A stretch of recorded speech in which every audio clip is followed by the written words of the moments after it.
If you're obsessed with fighter jets, this is for you. Ever thought about how those beasts are built? Let's fast track through the top secret process. First up, design. Engineers and pilots brainstorm everything: speed, stealth, weapons, and agility. They sketch, test, and argue over every rivet and curve. Next, it's prototype time. Factories crank out a high-tech test plane loaded with sensors.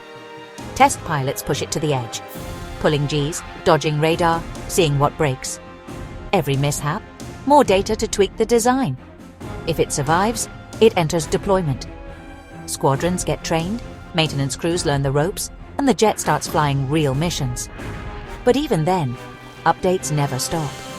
New tech, new threats, more upgrades, always chasing the next advantage.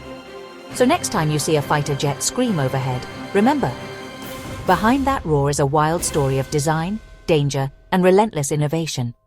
That's military aviation, always faster, stronger, and one step ahead.